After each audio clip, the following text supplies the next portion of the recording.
Vamos a orar, ¿sí? Señor, queremos darte gracias, queremos bendecirte. Buscamos tu presencia, Señor, y buscamos tu rostro. Entendemos que no hay nada, Señor, no hay nadie que nos pueda estar en esta plenitud o dar esa plenitud de la que hablábamos en el tiempo de la adoración, Señor. Y pedimos en este tiempo que tu palabra sea expuesta, Señor, que podamos entenderla, que sea tu palabra la que penetre en nuestro corazón, Señor, y que haga tu Espíritu Santo en nosotros lo que nadie más puede hacer. Confiamos en la obra de tu Espíritu, Señor, y en eso nos exponemos a ti, en el nombre de Jesús. Amén. Muy bien, el día de hoy estamos es el tema número 7 de esta serie, la verdad del Evangelio de la Gracia, y es la segunda parte de lo que vimos la semana pasada, de la imparcialidad de Dios. Por un lado, a mí me llama mucho la atención todo el tiempo, no solamente el tiempo, el espacio en la Escritura, y propiamente en esta carta que le dedica el apóstol Pablo a tratar el tema de la imparcialidad de Dios. O sea, desde un inicio está marcando cómo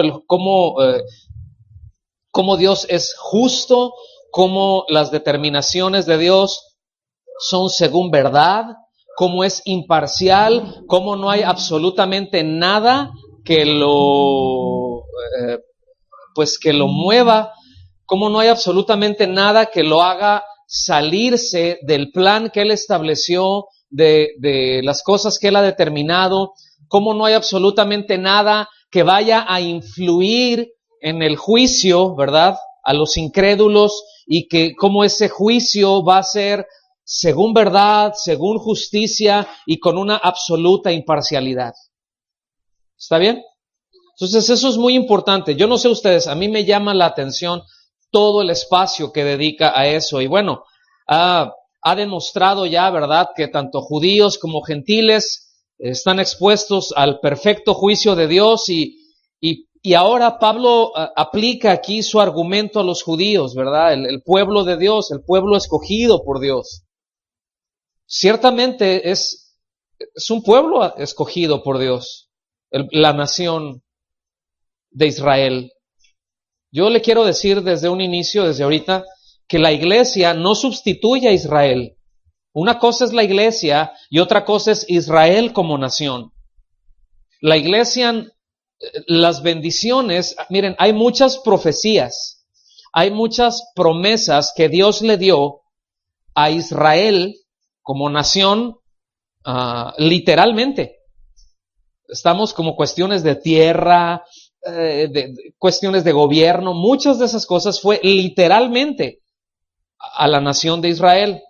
La iglesia no viene a sustituir eso. Eso es muy claro, porque con todo este montón de doctrinas que hay, ¿verdad? Una de estas corrientes de la doctrina de la prosperidad, una de las corrientes que hay dentro de la doctrina de la prosperidad, ¿verdad?, del evangelio de la prosperidad, es el dominionismo precisamente. Y esa es una de las cosas que establece, que la iglesia sustituye a Israel. Ahora todas esas bendiciones son para la iglesia. No. De hecho, la iglesia está constituida por israelitas, en principio de cuentas. Entonces, en todo esto es importante entender, ¿verdad?, de que bueno, ya dejó en claro, ¿verdad?, hizo notar que a los gentiles, a aquellos que no conocieron la ley, que no se les dio la ley, pero Dios les dio una conciencia, y cómo el juicio de Dios iba a ser justo, de acuerdo a esa conciencia, ¿verdad? Entonces, por un lado, eso como que abría la puerta, ¿no?, para el judío, y decir, pero pues es que nosotros somos los chiquiados, nosotros somos los consentidos, nosotros somos intocables, ¿verdad? Casi así como los diputados y los senadores aquí en la República Mexicana. Tenemos fuero, a nosotros no nos hace nada la ley. Y bueno, aquí les deja ver, ¿verdad?, que ni su herencia, o sea, que ni su conocimiento de la ley, ni sus ceremonias, ni la circuncisión los iban a proteger del justo e imparcial juicio de Dios. Y dedica tanto espacio a esto porque claramente pensaban que así sería. ¿Estamos? Claramente pensaban que así sería. Entonces, ahora Pablo aquí se dirige ya a individuos que eran judíos y se gloriaban, se jactaban de eso. Vaya conmigo, por favor, allá al capítulo 2, versículo 17 al 20. Póngame atención. Dice, he aquí, tú tienes el sobrenombre de judío. O sea, es un apodo, es un gentilicio, es para denotar a la gente de Israel, pero más propiamente era a la gente del sur, del reino del sur de Judá, porque para estas alturas el reino de Israel ya había, cuando sale ese sobrenombre de judío, pues ya fue cuando vienen prácticamente de regreso del cautiverio en Babilonia, y que previo a ese cautiverio el reino de Israel, las 10 tribus del norte habían sido cautivas, ya estaban cautivas, se los habían llevado los asirios y ya habían regresado y se habían mezclado, y los del sur habían, o sea, el judío, pues, los del reino del sur, los de Judá, se habían mantenido cierta pureza, pero aun cuando habían mantenido cierta pureza y mantenían cierta dignidad, y hago entre comillas, cierta dignidad, pero cierto celo, ¿verdad? El hecho de no mezclarse, pero fueron bien infieles a Dios. O sea, externamente guardaron muchas cosas, ahorita lo vamos a ver, pero internamente no. Tan no fue así que vino Babilonia y les puso un tremendo aguacero les dio, un tremendo chaparrón les cayó ahí, ¿verdad? Y se los llevó cautivos por 70 años y regresaron. Bueno, dice, tú tienes el sobrenombre de judío y te apoyas en la ley. Póngame atención. Es decir, confiaban en que por ley serían salvos. ¿Sí? Es decir, que les había sido dada la ley, y que con esa ley les había sido dada la salvación, y que con esa salvación ellos ya estaban libres del juicio de Dios. Fíjense. O sea, nada de malo, ahorita lo vamos a ver, nada de malo hay apoyarse en la ley en ese sentido. Salmo 119 lo deja muy en claro, ¿verdad? Pero aquí se está refiriendo a otra cosa. O sea, tú te apoyas, tú confías en que porque se te dio la ley, tú ya la libraste. Tú ya confías en que por ley eres salvo. Porque eres el pueblo de Dios, ya eres salvo. Y le dice, y te glorías en Dios. Pero ese te glorías en Dios está hablando de una vana presunción, está hablando de una jactancia falsa, una jactancia equivocada, no ese conocimiento y ese gloriarse que el Señor le habla a Jeremías, precisamente, bueno, al pueblo de Dios a través de Jeremías, precisamente antes del cautiverio, cuando les dice, pues ¿de qué se va a gloriar el valiente? ¿De qué se va a gloriar el rico? Que no se gloríe el rico en sus riquezas, ¿verdad? Que no se jacten en eso. Estoy parafraseando, ¿verdad? Si han de jactarse, si han de gloriarse, si en algo hay que puedan sentirse tranquilos, confiados y decir, esta es mi gloria, dice, es en conocerme, que soy Jehová. Dice, y que hago justicia, que hago misericordia, tengo un juicio justo. Que tengan presente eso. O sea, la enseñanza en el Antiguo Testamento, mis hermanos, para el pueblo de Dios nunca fue que ellos iban a estar exentos del castigo, exentos del juicio. Usted lo ve en Jeremías, lo ve en Isaías, lo ve en Amós, donde les dice el Señor, en pocas palabras, ¿verdad? O en otras palabras más bien, ustedes si no se alinean, el juicio, mi ira, las voy a derramar sobre ustedes en primer lugar, antes que sobre las naciones, porque precisamente a ustedes les di mi palabra, a ustedes les di a conocer mi voluntad, y al que mucho se le da, mucho se le demanda. Entonces, te he dado a conocer tu voluntad, es decir, si el Señor nos da a conocer su voluntad, ¿cuál es nuestra responsabilidad? tenemos dos respuestas: o la hacemos o nos rebelamos. ¿Estamos? Dice, y te glorías en Dios. Dice, y conoces su voluntad. Sí conoces, sí tienes conocimiento. Dice, y conoces su voluntad, e instruido por la ley, apruebas lo mejor. O sea, el conocimiento que tú tienes para discernir lo bueno y lo malo viene de las Escrituras. Muy bien, has aprendido muy bien, ¿verdad? Dice, y confías, fíjate bien, lo que él dice, tú confías que eres guía de los ciegos, luz de los que están en tinieblas. O sea, síganme, ¿verdad? Yo les voy a enseñar. Dice, instructor de los indoctos, maestro de niños, que tienes en la ley la forma de la ciencia y la verdad. O sea, tú te jactas en todo esto, ¿verdad? Y bueno, aquí el judío lo que está hablando es de que se sentía calificado para corregir a los ignorantes, para enseñar a los niños, ¿verdad? Porque precisamente es la ley lo que nos da ese bosquejo del conocimiento del bien y del mal, ese conocimiento de la verdad, es precisamente la palabra de Dios.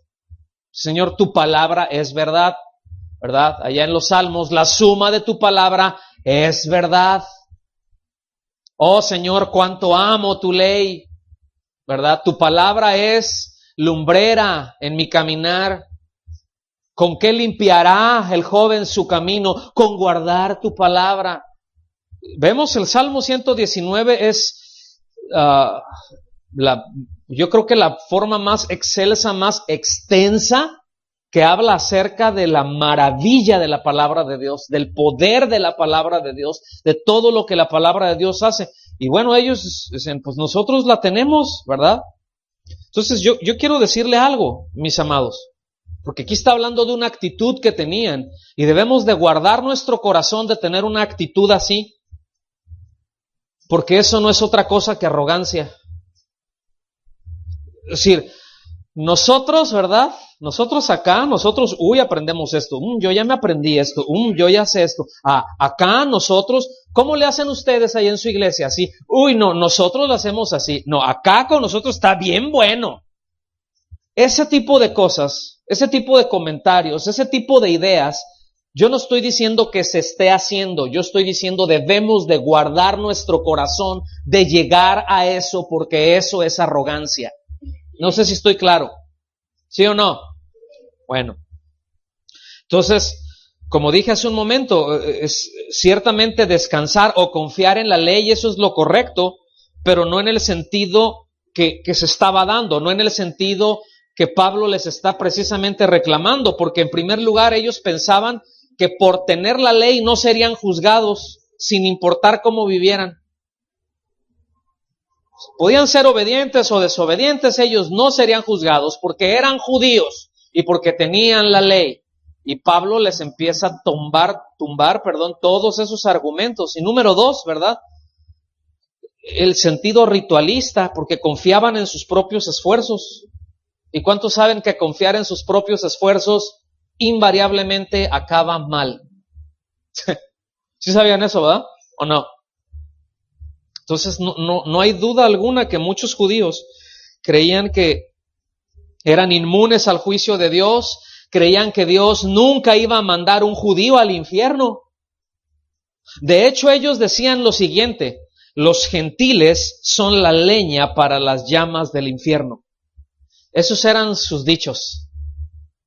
Ese era su pensamiento. Y ese pensamiento, mis amados, no tuvo 20 años, Ese pensamiento se forjó durante siglos y déjeme decirle que hasta hoy en día muchos lo tienen. Por eso hay muchas tendencias que ahorita vamos a ver, no todas, no me voy a meter en eso porque no es el punto. Versículos 21 al 24. Entonces sí quedó claro, ¿verdad? Que ese pensamiento era común, que ese pensamiento era dominante aún dentro de la iglesia. Yo ya comenté que en un principio, precisamente aún los primeros creyentes que eran judíos, ellos pensaban que los únicos que se iban a salvar eran judíos. Y fue una sorpresa Fue una maravilla para ellos el hecho de saber que no, que los gentiles también, que ciertamente Dios no hace acepción de personas. Eso fue una sorpresa muy, muy grande. Pero eso se quedó en un cierto grupo. Había otros grupos que seguían pensando lo mismo. Otros, ¿verdad?, que dijeron, muy bien, sí, ok, los gentiles sí se pueden salvar, pero se tienen que hacer como nosotros. Los hombres se tienen que circuncidar y todos, hombres y mujeres, tienen que guardar ciertos ritos. Es decir, también las mujeres tienen que seguir sus ritos de purificación para poder ser consideradas dentro del pueblo de Dios. O sea, y nada que ver, pero vamos a ir más para allá. Aquí en los versículos 21 al 24 van a notar que se hace uso de la ironía de una manera bien tremenda. Hace un montón de preguntas bien irónicas, ¿sí? Obviamente son retóricas todas ellas, pero la figura retórica que tiene precisamente es ironía. Versículo 21 dice, tú pues, que enseñas a otro, porque ¿verdad que decían que eran luz para las naciones, para los que no sabían, maestros de los indoctos, o sea, ellos eran los meramente, ¿verdad? Decimos por acá. Y dice, tú pues que enseñas a otro, fíjate bien, el planteamiento, a ver, dice, está muy bien, tú piensas que eres esto, entonces tú enseñas a otro, entonces, a ver, contéstame esto, ¿no te enseñas a ti mismo?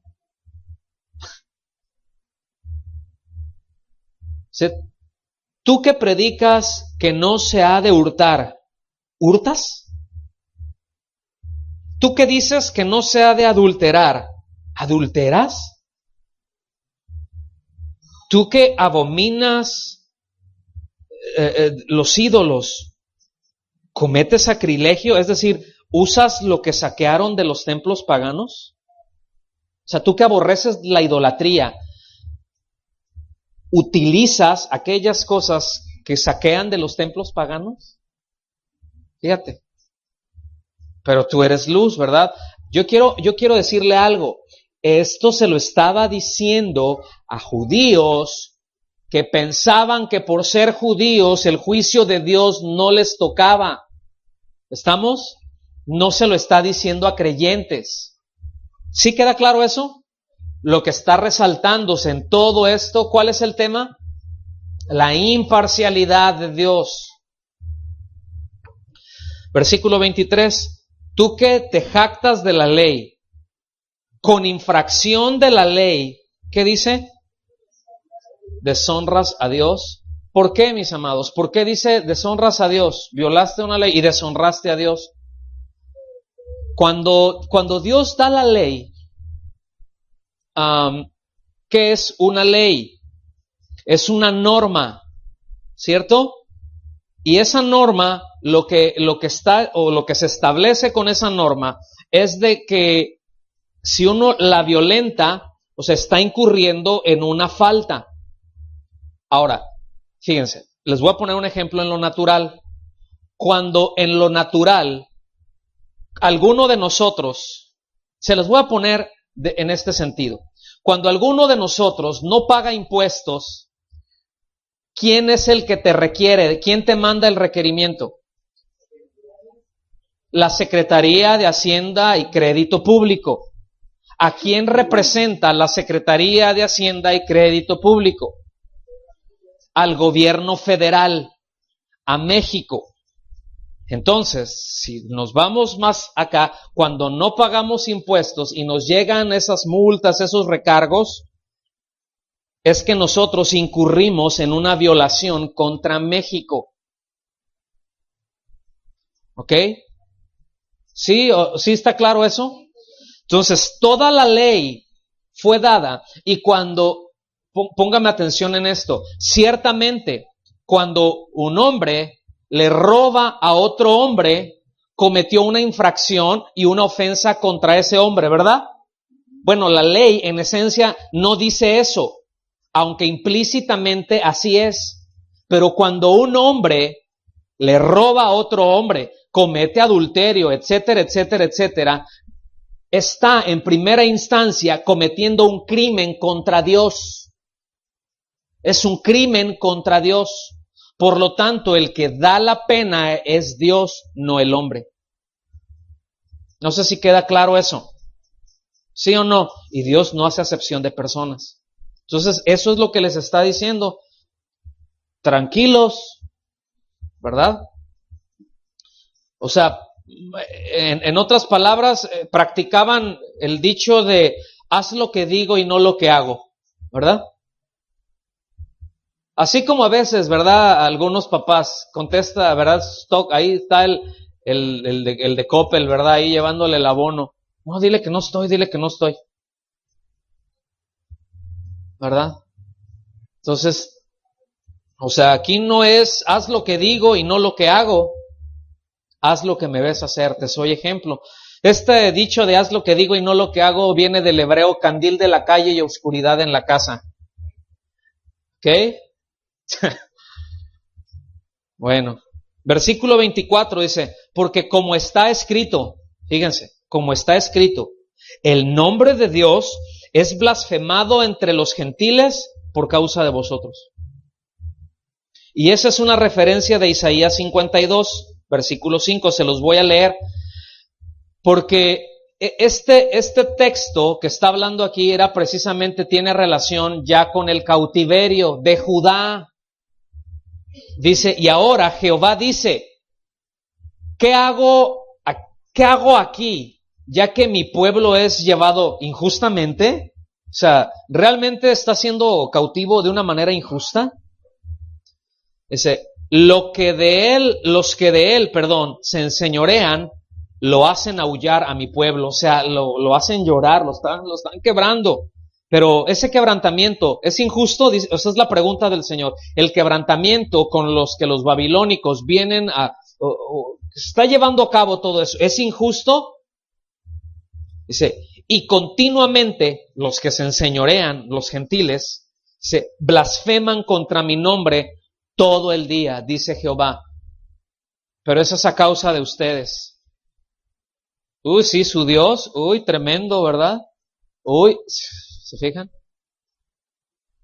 Y Pablo, yo quiero que noten que Pablo aquí no condenó el doblez de los judíos usando su autoridad. O sea, no dicen, como yo soy el apóstol, ¿verdad? Y yo determino y yo hago esto. No, dice, como está escrito. O sea, él reconoce que la autoridad viene de las escrituras. Le hace saber al pueblo que su falsedad deshonraba a Dios y que causaba que los gentiles, los que no conocen a Dios, blasfemaran de Dios. Es decir, tú tienes la ley, tú te sientes así como que muy apto para enseñar, tú disciernes lo bueno, tú disciernes lo malo. Y era así como que los gentiles decían, y ahora, entonces, ¿dónde está todo eso que estás diciendo? No, eso ni es cierto, hombre. Escuchen bien. ¿Qué diremos de los que nos decimos cristianos evangélicos? Que Dios no hace excepción de personas, ¿eh? Muchas veces hay esa jactancia. Ay, yo soy cristiano, y yo voy acá, y yo esto, y nosotros ya sabemos. Ay, no, tú te tienes que poner esto. No, ¿cómo andas de esta manera? No, porque no debes de hacer esto. Pero haces lo mismo. Se hace lo mismo, ¿verdad? Y ven cómo, a fin de cuentas, cómo los hijos no respetan a los padres y cómo los padres violentan a los hijos. O sea, ¿sí me explico? Cómo ahí en el trabajo el que se dice cristiano a veces es más largo que un día sin comer, ¿verdad? Acá bien mentiroso muchas veces. Bien incumplido, le encargan algo y no lo hace, y dice que sí lo hizo, y ya se los transó, y ya esto, y dicen, ay, mira el cristianito. ¿Qué creen que cuando eso está ocurriendo, qué creen que alguien que se dice del pueblo de Dios está provocando? Que blasfemen el nombre de Dios. Que blasfemen el nombre de Dios. Ciertamente el otro no debe de hacerlo, pero uno está disparando eso. Y debemos de tener mucho cuidado con eso. Debemos de estar conscientes de eso y debemos de tener mucho cuidado de eso. ¿Está bien?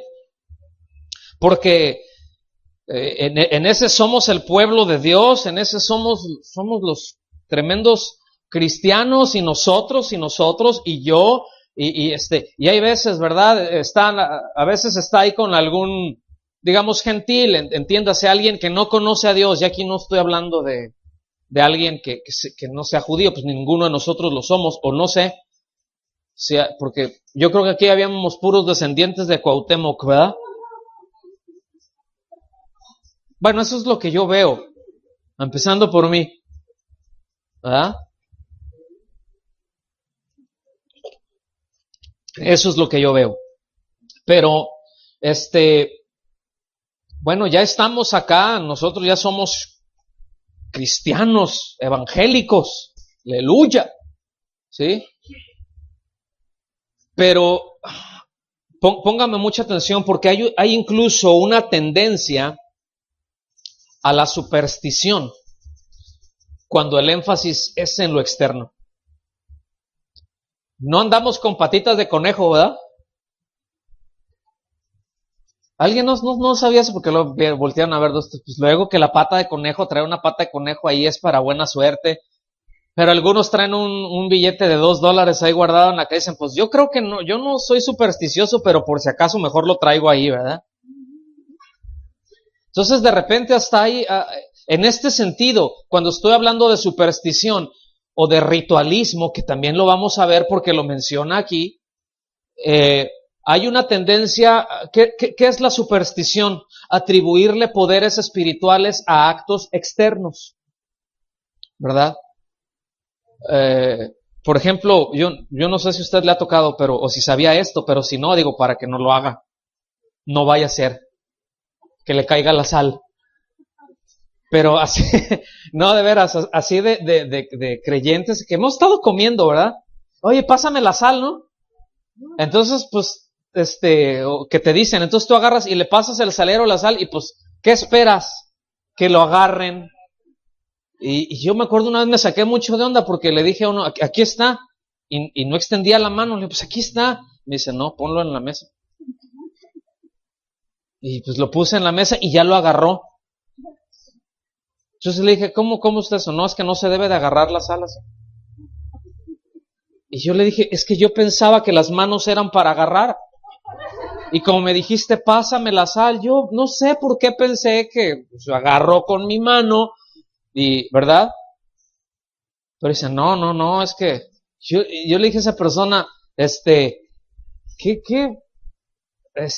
ay, ¿no? Ya me entendió, ¿verdad? Y dijo, no, bueno, no soy supersticioso, yo no creo en esas cosas. Dice, pero por si acaso.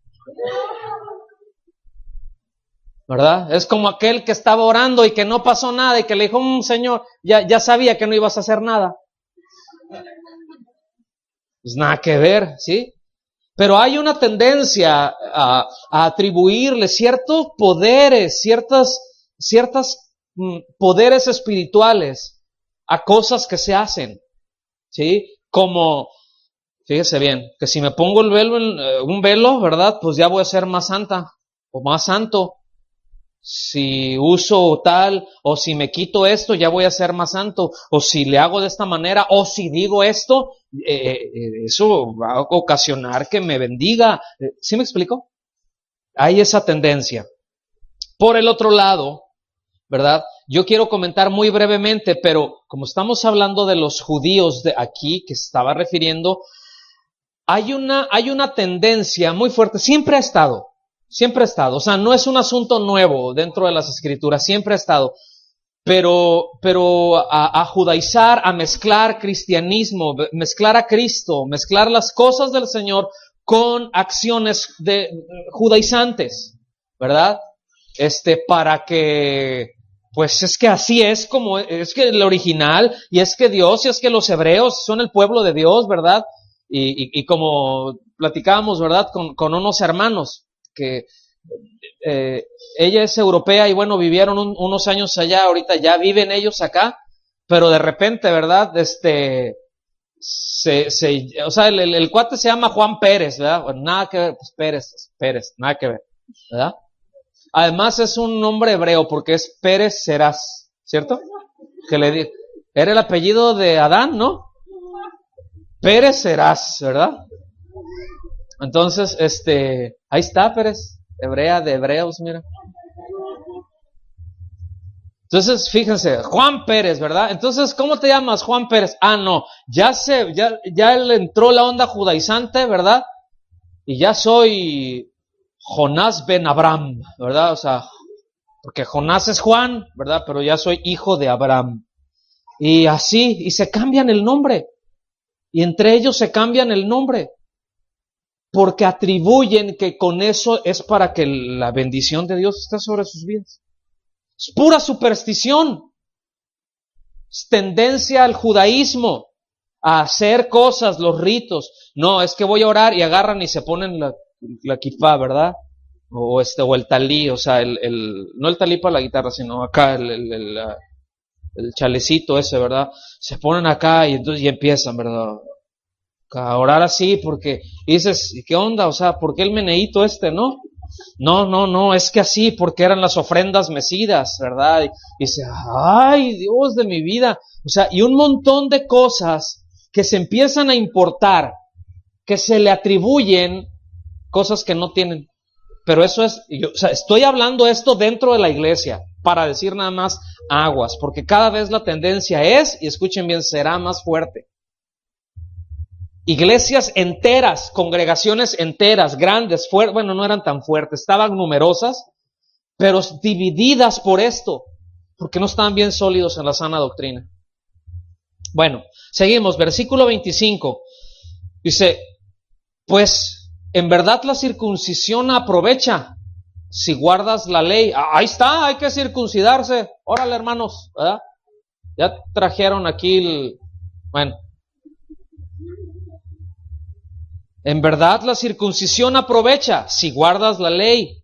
Fíjense bien, ¿eh? O sea, ahí aparentemente dice, ahí está, voy a guardar la ley. Ajá, pero ¿quién puede guardar la ley sin cometer infracción? Nadie. Luego entonces, esa circuncisión, ¿qué poder tiene? Pues, digo, si quieren circuncidarse, circuncídense, o sea, no hay problema. Higiénico está bien. ¿Sí me explico? O sea, si le puede atribuir alguna propiedad, es una cuestión higiénica. Tanto para el hombre como para la mujer, ¿verdad? El esposo y la esposa. Dice, pero si eres transgresor de la ley, o sea, si transgredes, si violentas la ley, tu circuncisión viene a ser incircuncisión. O sea, es como si no te hubieran cortado el pellejo. O sea, ya le cortaron, ¿verdad? El prepucio ahí al niño. Ay, ya es bien santo, ¿verdad? Y ya en el primer berrinche ya fue inútil. Para salvación. ¿Está claro? ¿Fue inútil para qué? Que lo hayan circuncidado, qué bueno que lo circuncidaron. Le va a evitar muchos problemas en el futuro, créanme. Pero eso no tiene ningún poder espiritual, eso no lo hace salvo, no lo acerca ni tantito a Dios. La circuncisión, entonces dice, entonces ¿para qué tanto cortadero y tanto acá? Bueno, fue algo que Dios le dio a Abraham como señal de un pacto, de Dios con Abraham, no de Abraham con Dios. Fue un pacto que Dios hizo con Abraham. Y le voy a decir una cosa que a muchos no les va a gustar. Bueno, voy a decir 2 o 3 cosas que a muchos no les van a gustar. Pero todos los pactos que Dios hizo, escuchen bien, los hizo con Israel, no con la iglesia. Por eso ese rollo de pacte con Dios es más antibíblico que el anticristo. Bueno, de ahí viene, ¿no? A fin de cuentas. Dice, y el nuevo pacto, sí, pues le fue dado a los judíos, pero el asunto es al que cree. Pero ese es otro tema, dijo la nana Goya, ¿verdad? Esa es otra historia. Entonces, la circuncisión fue dada por Dios a Abraham como una señal de su pacto. Ahí está en Génesis 17, del 9 al 14. Pero ¿cuál es la idea? Ok, eso expresaba la separación del pueblo de Dios del mundo.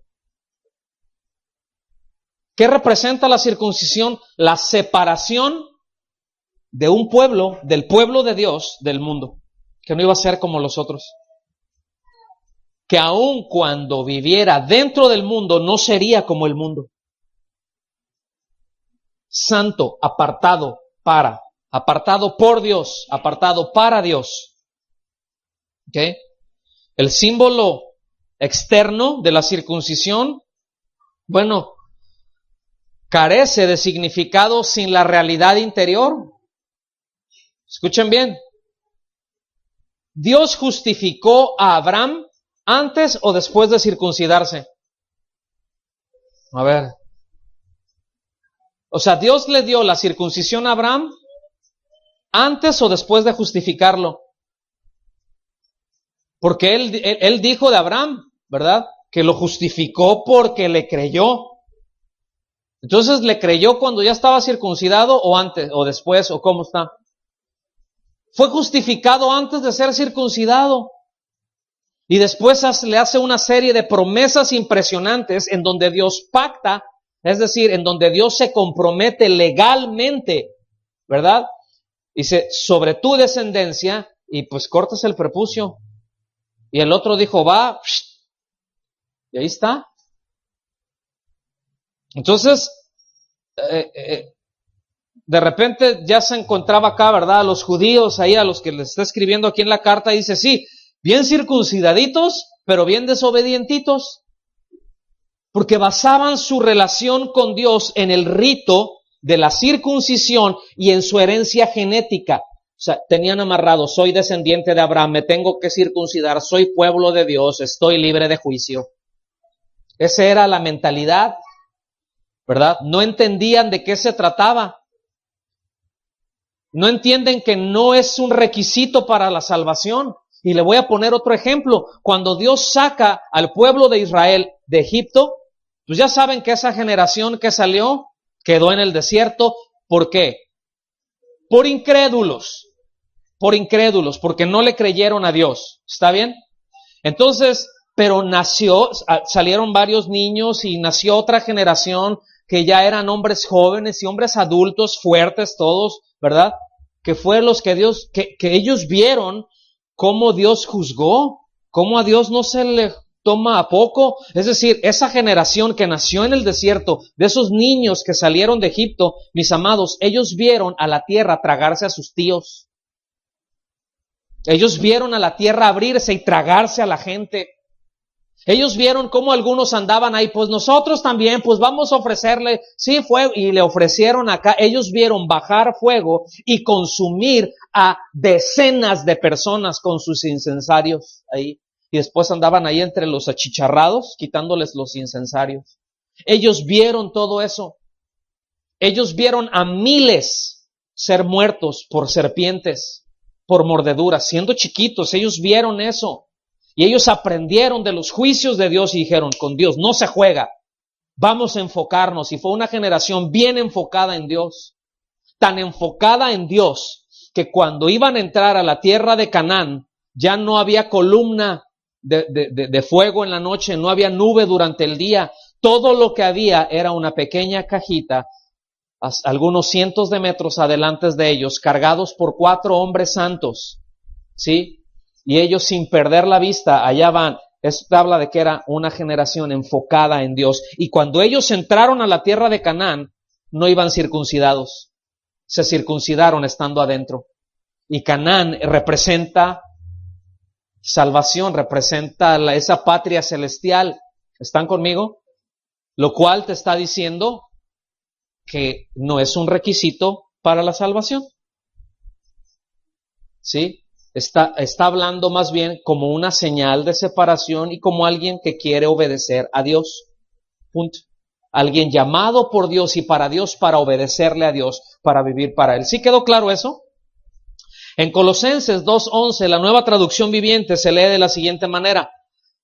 Cuando ustedes, pónganme atención, cuando ustedes llegaron a Cristo, que acuérdense que habían judaizantes, ¿verdad? Había quienes decían, no, te tienes que cortar el prepucio, y no, y tienes que hacer esto, y no, tienes que hacer aquello. Y aquí les aclara, dice, cuando ustedes llegaron a Cristo, dice, fueron circuncidados. ¿Cuántos ya llegaron a Cristo? ¿Cuántos? A ver, pues, si no ahorita, en lugar de, yo voy a hablar de la imparcialidad de Dios, ¿verdad? Pero lo voy a dirigir a vosotros, ¿verdad? Dice, cuando ustedes llegaron a Cristo, fueron circuncidados, pero no mediante un procedimiento corporal. Cristo llevó a cabo una circuncisión espiritual, es decir, les quitó la naturaleza pecaminosa. Literalmente quiere decir, les cortó el cuerpo de carne. Eso es lo que representa la circuncisión. A ver, esto que es carne, no sirve aquí, va para afuera. Eso es lo que representa, eso es lo que Abraham entendía. Eso es lo que terminó entendiendo Isaac, eso es lo que terminó entendiendo Jacob. Y después, nomás se circuncida, nomás, y ya con eso, y ¿se fijan? Qué frágiles somos, qué débiles somos, y qué fácilmente ponemos nuestras esperanzas en un rito. ¿Sí se dan cuenta? Entonces, ¿qué diremos de algunos sectores de la iglesia? O quiero decir más bien, pretendida iglesia, que no tienen su confianza solamente en la obra de Cristo, que no confían en que la obra de Cristo es suficiente para salvar al hombre, que la obra de Cristo es la provisión de Dios para la necesidad del hombre. Que yo no creo eso, dicen, ¿verdad? Sino que le tienen que añadir ritos. Es decir, sí eres salvo, pero te tienes que bautizar. Si no te bautizas, no eres salvo. Porque se dicen cristianos. Yo, en lo personal, a esa doctrina, o a los que practican esa doctrina, yo tengo mucho problema en llamarles hermanos. Porque le están añadiendo algo a la salvación. Le están añadiendo algo al evangelio. ¿Qué es el evangelio? A todo aquel que cree. Es al que cree. Y cuando se le añade al evangelio, se le quita a Cristo. Es así de fácil. Entran las obras del hombre, sale Cristo. O sea, ¿no es suficiente Cristo para salvar?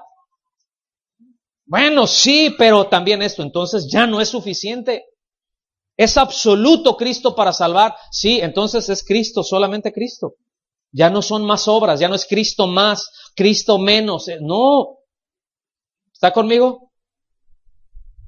Y yo no estoy diciendo que el bautismo, no, entiéndame bien, el bautismo, yo creo en el bautismo, pero no con el que no tiene poder salvífico. Es un paso de obediencia. Es un testimonio público de que he creído al Señor. Es un testimonio público de que quiero tener una vida de obediencia al Señor. Que estoy rindiendo mi vida. Que públicamente estoy representando cómo he muerto y cómo he sido sepultado. Y eso que decía el apóstol Pablo, ¿verdad? Precisamente allá a los colosenses, ¿verdad? A los gálatas, ¿verdad? Ya no vivo yo, mas Cristo vive en mí. ¿Está bien? Versículos 26 y 27. Sí, pues, fíjense bien, ese no quiere decir que así era. Ese sí es, vamos a decir que, ¿ok? Ese es el énfasis que tiene. O sea, déjeme plantearlo. Vamos a decir que el incircunciso, o sea, el que nunca se cortó el prepucio, guardare las ordenanzas de la ley, ¿no será tenida su incircuncisión como circuncisión? Fíjense, o sea, no está diciendo que lo guarda, está diciendo que si la guarda, o sea, lo único que está haciendo el apóstol Pablo es darles, o sea, derribando todo argumento, ¿verdad?, que tenían en su mente para decir, tenemos los ritos, tenemos la ley, tenemos la circuncisión, con eso nos basta para ser librados del juicio. Y él está diciendo no, no, y muchas veces no. Si alguien que no se ha circuncidado obedece a Dios, ¿no le tomará a Dios en cuenta como alguien obediente a Él? Fíjense cómo equipara la circuncisión con obediencia, no con ritos que tengan poderes salvíficos. Ningún otro rito la tiene. Y como acabo de decirlo, incluido el bautismo. Porque es un rito.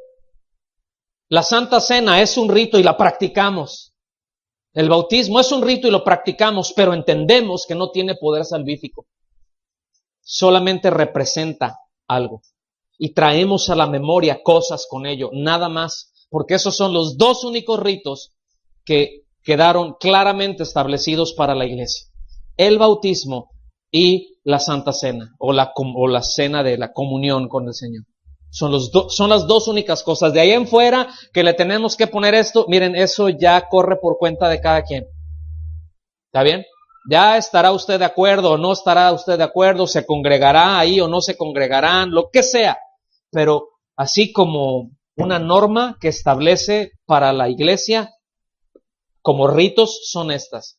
Nada más. ¿Está bien? Versículo 27, y el que físicamente es incircunciso, pero guarda perfectamente la ley, y aquí se refiere a la ley moral, te condenará a ti que con la letra de la ley y con la circuncisión eres transgresor de la ley. Sí, o sea, aquellos no tienen ni ley ni circuncisión, pero obedecen. ¿Se acuerdan lo que vimos la semana pasada en el tema anterior? Que hay una conciencia y que el Señor ha grabado en el corazón, no la ley, pero la obra de la ley, y dice, entonces ellos son ley para sí mismos. ¿Está bien? Dice, pues ellos no tienen ni la ley ni la circuncisión, pero hacen lo que corresponde a la obra de la ley. Tú, en otras palabras, con todo y tu circuncisión y con todo y que la tienes por escrita la voluntad de Dios, tú vienes a quedar descalificado. Tú eres un transgresor. No te sirve de nada. Dice eso, te condenará. ¿Ok? Entonces el gentil que obedece los requisitos de la ley, ¿verdad? Aún sin conocerla, como vimos, acabo de mencionarlo, es el equivalente de un judío que tiene la ley y que ha sido circuncidado. Porque el asunto estriba otra vez no en el rito, sino en la obediencia a Dios. No en el rito, sino en la obediencia a lo que Dios establece. ¿Está bien? Seguimos avanzando porque todavía nos queda mucho trecho por recorrer.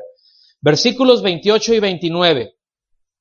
Pues no es judío. Ay, aquí ya se metió en asuntos fuertes. Pues no es judío, es decir, no es la verdadera descendencia espiritual de Abraham el que lo es exteriormente. O sea, sí, sáquenme ADN y van a ver que, ¿verdad? Y me hacen acá y tengo la marca y tengo la circuncisión. Yo soy judío. Sí, sí lo puede ser, pero ahora sí que genéticamente puede serlo, ritualmente puede serlo, pero no eres descendiente espiritual de Abraham. Eres descendiente físico, carne, pero no eres descendiente espiritual. ¿Están aquí? Dice, no es judío el que lo es exteriormente, es decir, no recibe el que se fundamenta en lo exterior, o su judaísmo lo fundamenta en lo exterior, Dios no lo reconoce como su pueblo. Dios no lo reconoce como heredero de Abraham. ¿Está bien?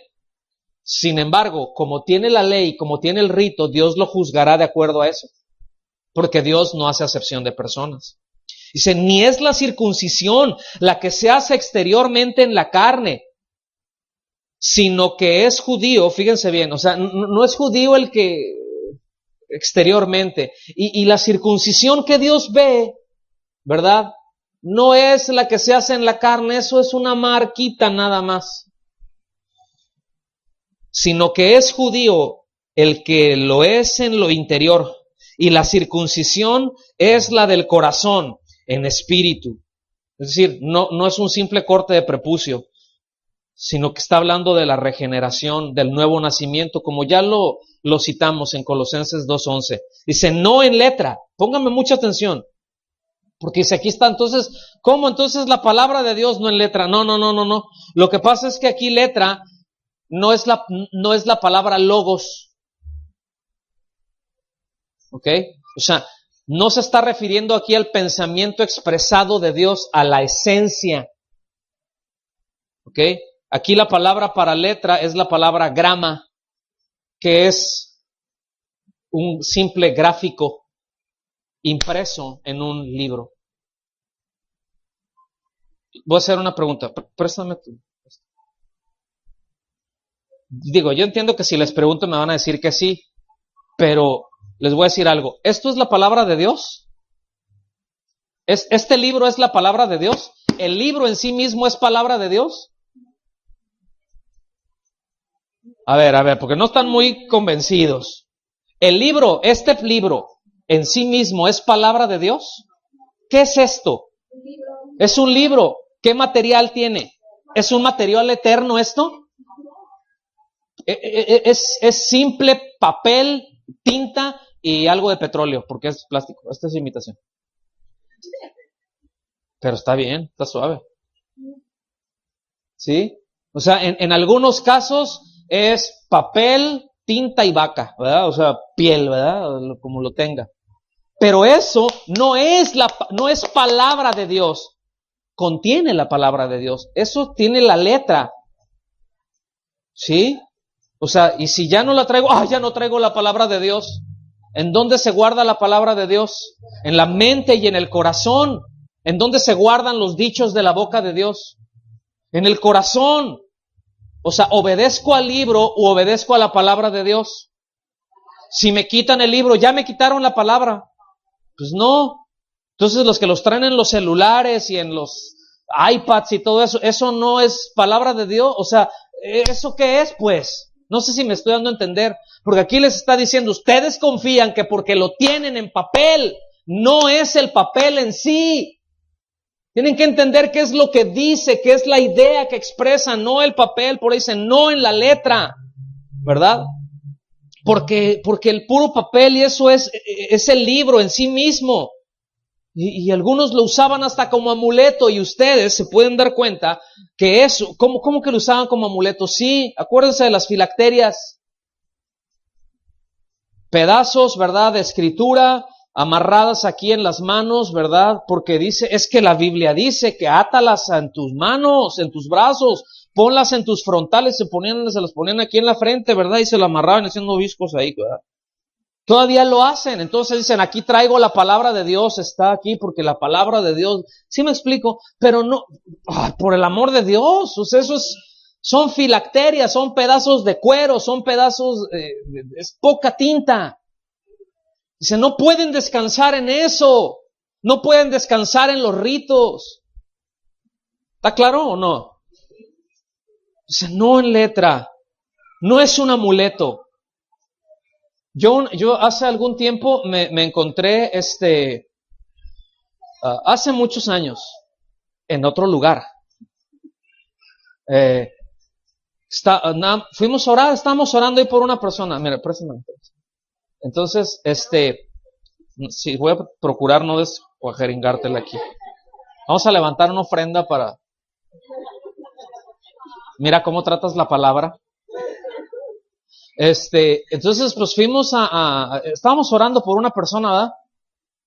Y el hermano agarró, y pues pues no sé, ni me acuerdo qué problemas, pero pues yo veía que se ponía la mano aquí, ¿verdad? En el estómago y así, o sea, como que algo le dolía por ahí.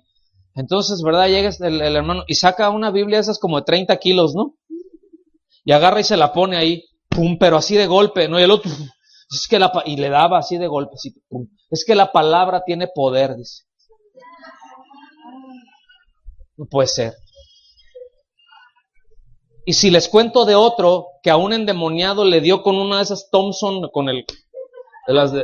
Porque la palabra de Dios tiene poder y ¡pum! Le dio un, estate quieto ahí. Lo golpeé con la palabra. No, te viste muy torpe, más bien. ¿Se fijan cómo hasta como amuleto se puede tomar? ¿Cómo hasta supersticiosos nos podemos hacer? ¿Cómo podemos tener una confianza en algo que es irreal? Dice, no.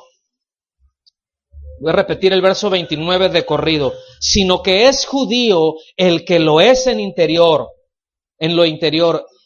Y la circuncisión es la del corazón, en espíritu, no en letra. Dice, la alabanza del cual, o sea, de ese verdadero judío, no viene de los hombres, sino de Dios. Es decir, el reconocimiento de que pertenece al pueblo de Dios no viene de los hombres, porque no está buscando agradar a los hombres para que lo reconozcan como alguien del pueblo de Dios, sino que viene de Dios mismo. O sea, Dios lo ve y como Dios ve el corazón, dice, este es mío, esta es mía, yo la compré. ¿De cuántos de nosotros puede decir eso el Señor? Este trae mi sello. ¿Ok? Entonces, algunos judíos seguían las normas de la ley, ¿verdad? Seguían esa letra, pues, ese grama, de una manera muy superficial. Y hay ejemplos de eso, ¿verdad? Y se fueron dando las tradiciones, pero lo cumplían de una manera muy superficial y se autojustificaban con eso delante de Dios, con la superficialidad. En Isaías 29:13, la Nueva Traducción Viviente, se lee de esta manera. Así que el Señor dice, este pueblo dice que me pertenece. Fíjense. O sea, uno puede decir lo que sea. Este pueblo dice que me pertenece. O sea, me honra con sus labios, pero su corazón está lejos de mí. Y la adoración que me dirige no es más que reglas humanas, aprendidas de memoria. Me gusta mucho esa versión, es muy apegada. No es una paráfrasis, es una versión actual, la Nueva Traducción Viviente. La Septuaginta, es decir, el Antiguo Testamento que fue traducido al griego, esta expresión, o sea, esa versión se lee de esta manera. Su adoración es una farsa porque enseñan ideas humanas como si fueran mandatos de Dios. Eso dice literalmente la Septuaginta. Que es a lo que se apelaba ya en los tiempos de Jesús y antes, incluso mucho antes. Hablaban griego y recurrían a la Septuaginta, al Antiguo Testamento en griego. Su adoración es una farsa, porque enseñan ideas humanas como si fueran mandatos de Dios. Y esto nos debe de llevar a meditar cuánto de lo que hacemos y cuántas de las cosas, tenerlo bien separado, cuánto viene de Dios y cuánto viene del hombre. ¿Me explico? No por otra cosa, sino para que tengamos bien asentado nuestro corazón y que no pensemos que le estamos dando a Dios algo que Dios no pidió, sino que lo está pidiendo el hombre. Que lo tengamos claro. Un corazón, regresando al punto, circuncidado, está apartado del mundo y está dedicado al Señor. Seguimos leyendo el capítulo 3. ¿Cómo vamos de tiempo? Capítulo 3. Versículo 1, porque aquí empieza a mandar así como que algunos cierres, ¿no? Ya, o sea, como aterrizar mucha de la idea acerca de la imparcialidad de Dios y de esta tremenda revolcada que les puso ahí, donde les tumba esa jactancia. Aquí empieza a aterrizar la idea. Déjenme que le dé un traguito a mi café, ¿está bien? Gracias. Ay, qué rico. Para los que nos escuchan en otro lado.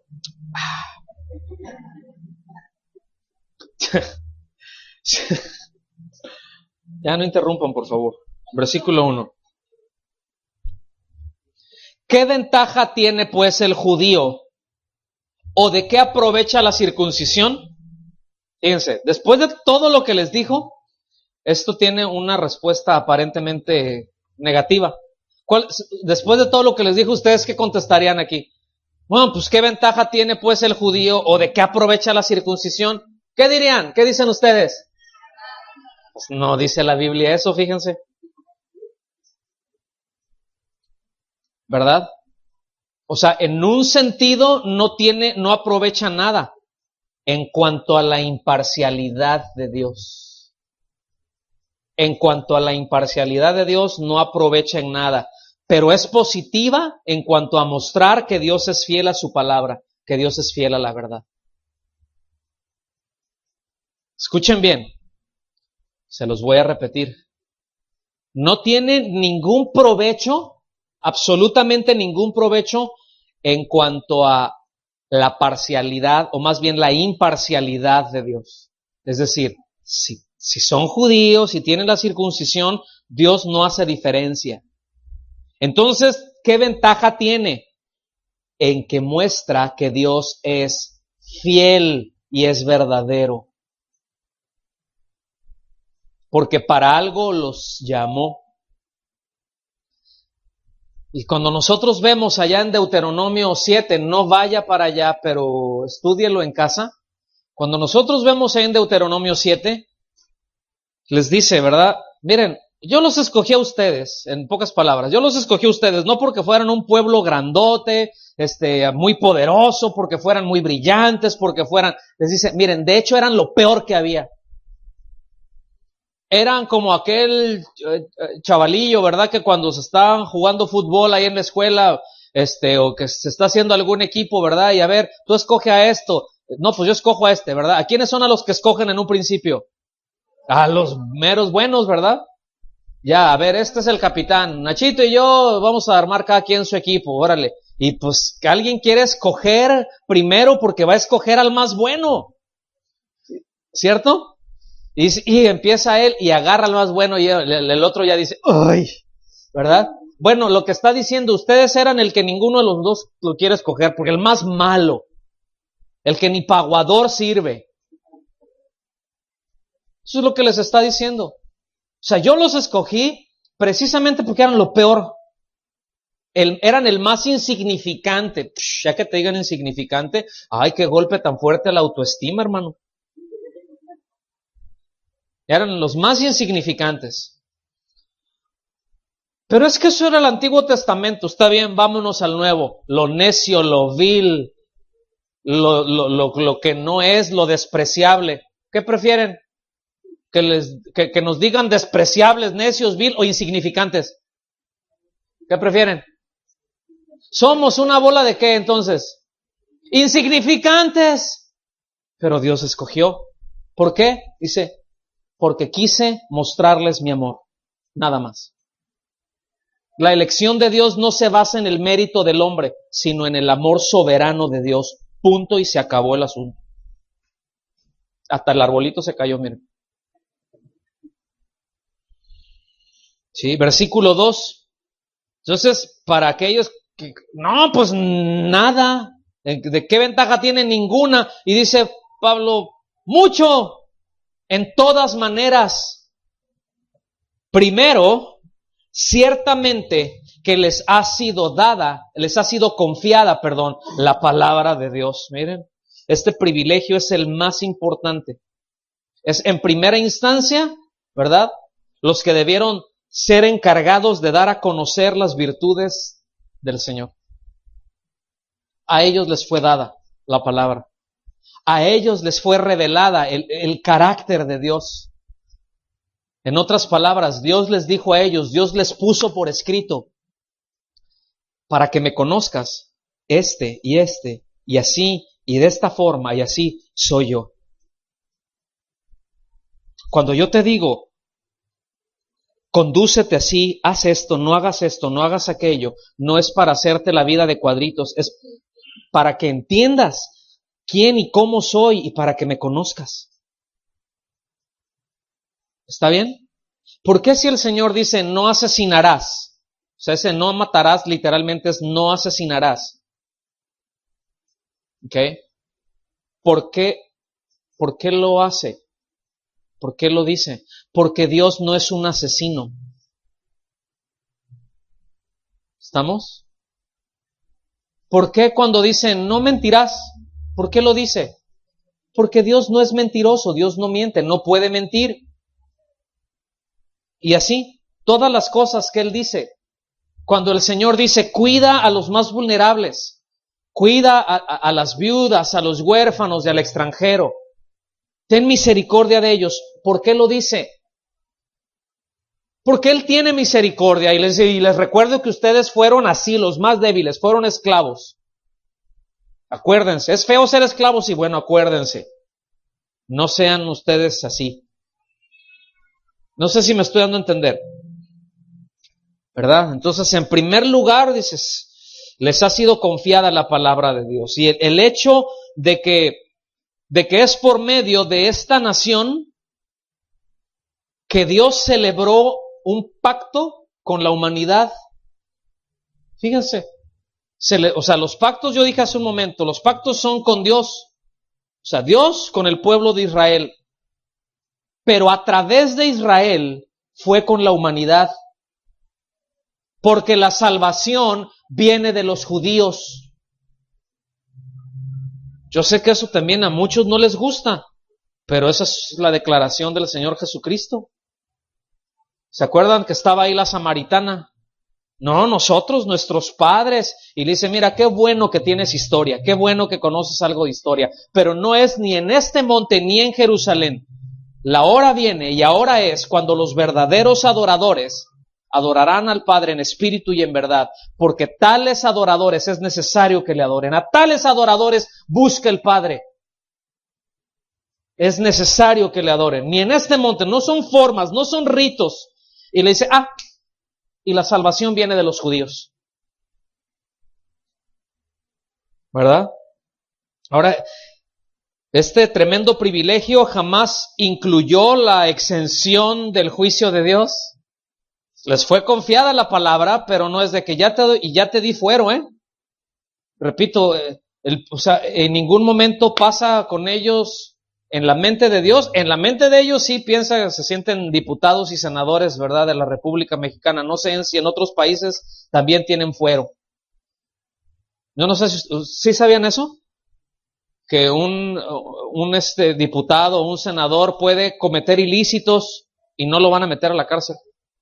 O sea, es intocable por la ley, pero nadie hay intocable por la ley de Dios.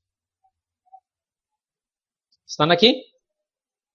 ¿Por qué? Porque Dios es imparcial. Versículo 3, ¿qué? Dice, pues, ¿qué si algunos de ellos han sido incrédulos? Pues a ver. Sí, bueno, vamos a ver. Es que ya algunos judíos han sido incrédulos. Dice, ¿su incredulidad habrá hecho nula la fidelidad de Dios? O sea, porque no creen, entonces Dios es infiel. Porque no se van a salvar muchos judíos. Porque es a los primeros que Dios va a juzgar. ¿Eso quiere decir que Dios es infiel? No. El sentido del versículo aquí es de que resulta impensable que la fidelidad de Dios a su pacto con Israel se iba a hacer ineficaz a pesar de la incredulidad de ellos. O sea, como que, pues ya este no creyó. Déjenme decirlo, la mayoría no creyeron. Entonces ya no quiero nada con ninguno. ¿Eso fue lo que hizo? Estos no creyeron. Bueno, pero estos sí. Y con esos. ¿Estamos? ¿Ustedes se acuerdan de cuando ese pasaje antes de cuando lo del becerro de oro? Salieron y bueno, ¿verdad? Y el caso es de que el asunto es de que cuando salen de Egipto, la mentalidad de Dios es de que todas las tribus fueran, o sea, las 12 tribus fueran un reino precisamente de sacerdotes. Los encargados, toda la nación de Israel, debían de ser los encargados de darle a conocer a todas las naciones la gloria del único Dios verdadero. Sin embargo, en las primeras de cambio se desenfrenaron. Y cuando llega Moisés, ¿verdad? Él se levantó y dijo, ¿quiénes están por Jehová? Vengan, ¿verdad? ¿Y quiénes fueron los que se levantaron? Los de la tribu de Leví nada más. Los otros seguían en sus desenfrenos, en sus borracheras y en sus orgías. Claro, era fiesta para Jehová. ¿Ven qué absurdo? Fiesta para Jehová. Entonces le dijo, ustedes se voltean, ustedes son los que se han decidido vivir para el Señor, a consagrarse al Señor. Ustedes están a favor de Dios, sí, y saben que Dios, o sea, ¿cómo le están diciendo? Mira, ay, ¿verdad? Dice, sí, está bien, muy bien, tomen sus espadas, agarren sus lanzas, agarren sus garrotes, sus resorteras y todo lo punzocortante que se encuentren, y todo lo que haga chipote, ¿sí? Y denle a los que lo hicieron. Porque se van a consagrar al Señor y no se van a consagrar de boca, porque a Dios no le gustan los bocones. Se van a consagrar de a de veras. Y muchos de ellos tuvieron que matar lo que amaban. Eres mi amigo, lo siento, pero aquí te pasaste de listo. Eres mi amiga, ¿verdad? Pero tu corazón no es por el Señor. No tenemos nada que ver. Cortaron lo que más amaron, muchos de ellos. Y nuestra consagración a Dios es a costo de cortar el cuerpo carnal. Es la circuncisión espiritual. Es esa operación que el Señor hace en nuestro corazón, donde se desprende eso. ¿Están aquí conmigo? Entonces, Dios cumplirá todas sus promesas, ¿verdad? Lo que le hizo a todas las promesas que le hizo a la nación, aunque algunos no las van a recibir como resultado de su incredulidad. No las van a recibir porque Dios es infiel, no por incrédulos. Esa generación que salió de Egipto, ¿por qué no entró a Canaán si se los había prometido?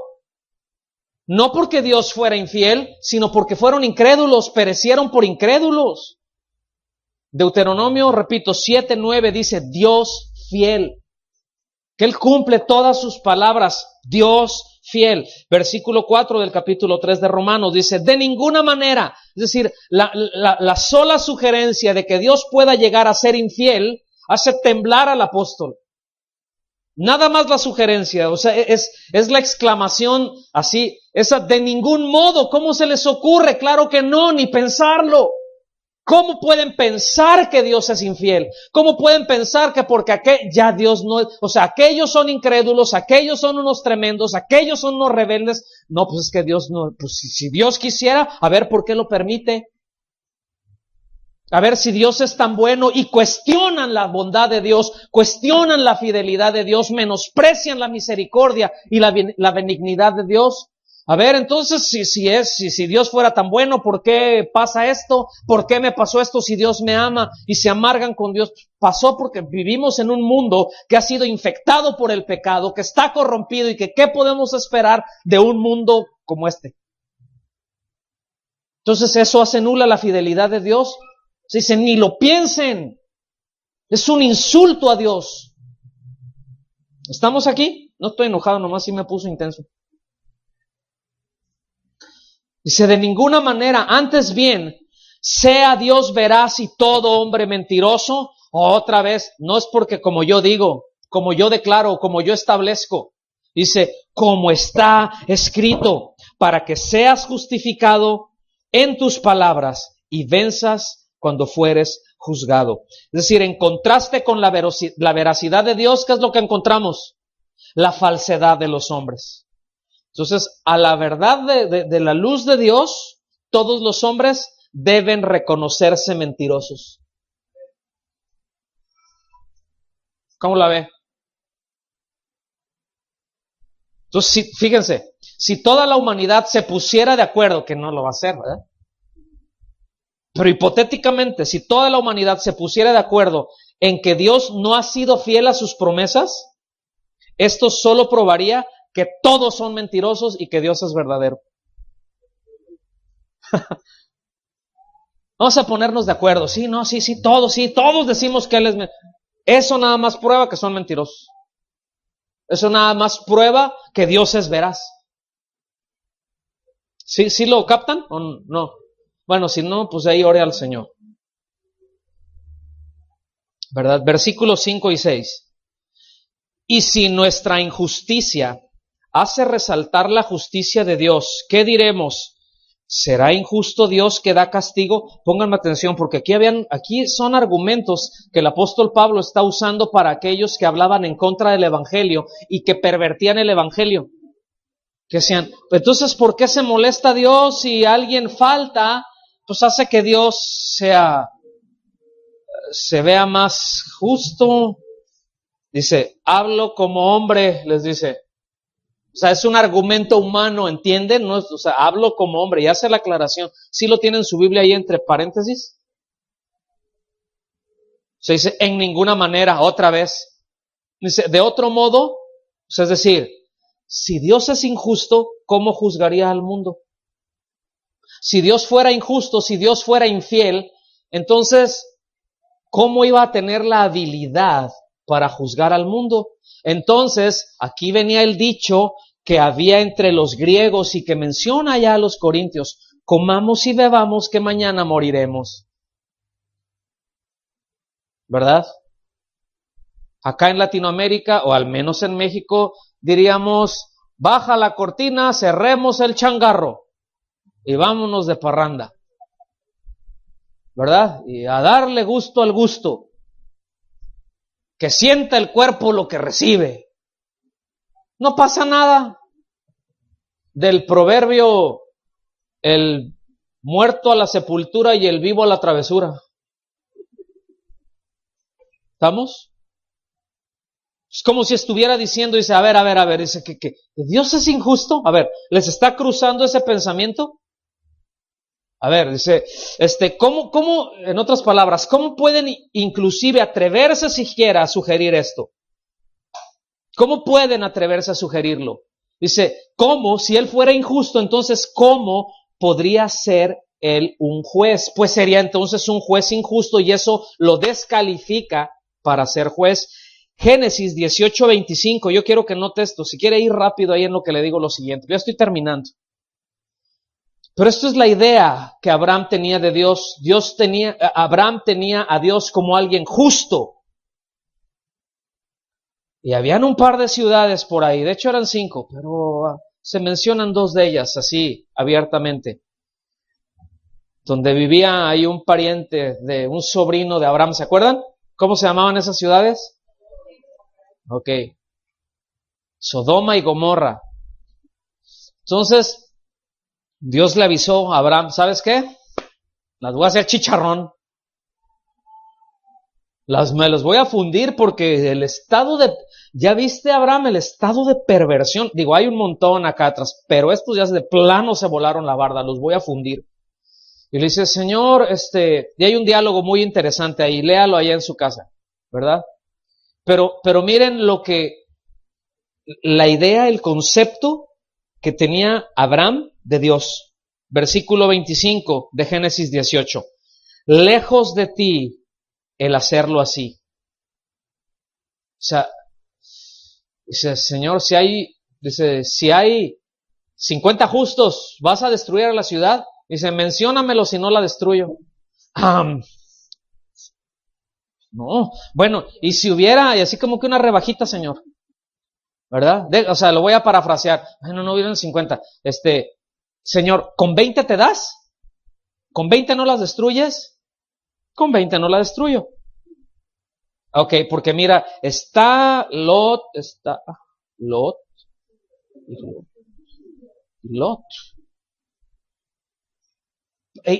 Pero a ver, Señor, no te molestes, no te molestes. Me da mucha risa cuando leo ese pasaje. Porque sí, no te enojes. Pero, ¿y si hubieran 10?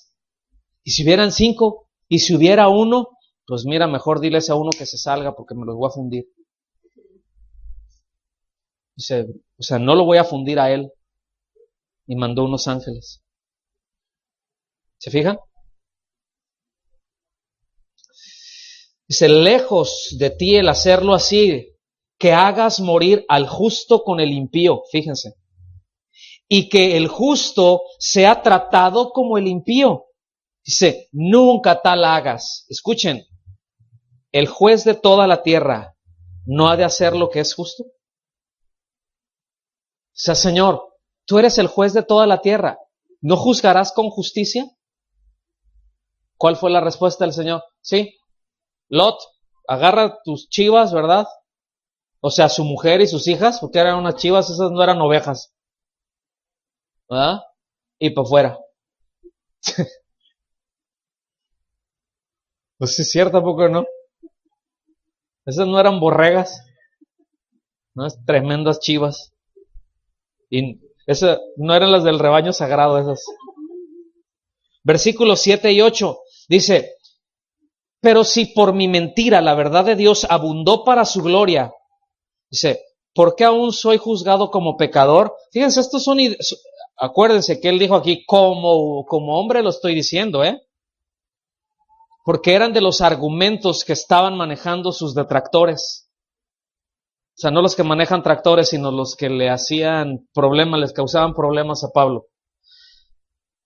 Dice, ¿y por qué no decir, como, y entre paréntesis, como se nos calumnia y como algunos cuya condenación es justa, afirman que nosotros decimos, hagamos males para que vengan bienes? Fíjense, o sea, la realidad aquí que está tratando no es que no hay problema si nos conducimos haciendo lo contrario que Dios dice, sino que estaban utilizando excusas. Los detractores de Pablo, es decir, tomaban el evangelio de la gracia y pervertían el evangelio de la gracia y decían, mira, en primer lugar somos judíos, entonces no nos pueden hacer nada. O sea, acuérdate, Pablo, que son los gentiles la leña del infierno, nosotros no, somos nosotros el pueblo de Dios. Además, ese evangelio de la gracia, pues hasta está a favor de nosotros, porque nos dices que no tenemos que circuncidarnos, que no es guardar la ley, entonces, pues está fácil, ¿verdad? Entonces, pues hagamos males para que vengan bienes, porque ellos entendían lo siguiente, utilizaban como excusa, por ejemplo, ya lo tocaremos en el versículo 20 del capítulo 5, dice, donde abundó el pecado. ¿No he escuchado eso luego como una excusa? Ay, si está así, no, sí, hermanos, que le estoy echando ganas, pero no te preocupes, donde abundó el pecado, sobreabundó la gracia. O sea, eso no está diciendo sigue pecando y sigue pecando y que haz mucho pecado para que haya más gracia, no dice eso. No es eso el evangelio, esa es una perversión del evangelio. El evangelio es ya hay mucho pecado, tanto pecado que necesitas morirte, pero el Hijo de Dios vino a la cruz por ti, deja de pecar y no sigas en ese asunto. Ese es el evangelio. No entiendas, somos la super G, la super gracia. Sí. También conocían perseveraremos en el pecado para que la gracia abunde. O sea, voy a hacer más pecado, entonces si peco más hay más gracia. Ese era el razonamiento que tenían estos tapados. No. O sea, es precisamente nuestra injusticia hace más que evidente la justicia de Dios. Es lo que le está diciendo Pablo. Seas quien seas, porque no hay acepción de personas. ¿Eres judío? Sí. ¿Tienes la circuncisión? Sí. ¿Guardas la ley? Oh, toda la ritual, toda la ceremonial. Oh, aleluya, gloria a Dios santo. Oh. Acá, ajá. ¿Sí? Oh, no, hermano, como que no, sí, gloria a mi Cristo, gloria. Me ponen nerviosos eso. Si afuera viven como el diablo, aborrecen al hermano, desean el mal del hermano.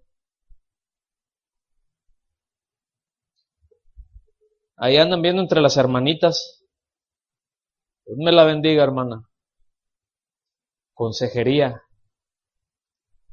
Y aplican muchas cosas, Y muchos de esas, miren, Paréntesis, muchas de esas desórdenes dentro de la iglesia, que se dice iglesia, pretendida iglesia, muchos de esos desórdenes se dan precisamente en esos grupos que hacen que todo su énfasis esté en lo externo. Todo el énfasis está en lo externo, ¿verdad? Y son los que salen, y el tipo, ¿verdad?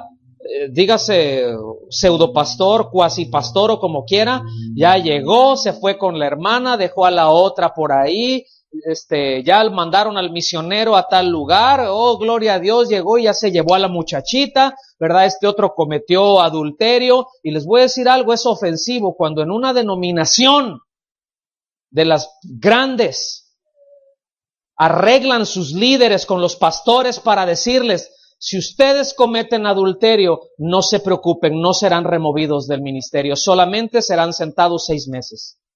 Pero seguirán percibiendo su sueldo y todo, solamente no estarán ministrando. Me parece un asco, perdón por la expresión, pero cómo me molesta, o sea, es que no, es inconcebible consensar eso ya. Y que los otros, bueno, pues sí, porque todos entendemos, hermanos, que somos débiles, pero debemos de mantener la unidad entre nosotros. Debemos de mantener esta gloriosa denominación para la gloria de quién sabe quién. Entonces, para mantener esto, hermanos, pasémonos la palabra de Dios por donde sea. No. Inconcebible, increíble, ¿a poco no? Increíble.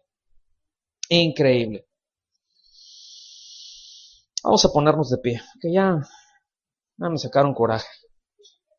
No es cierto, es una broma nada más. Vamos a ponernos de pie. ¿Aprendimos algo hoy?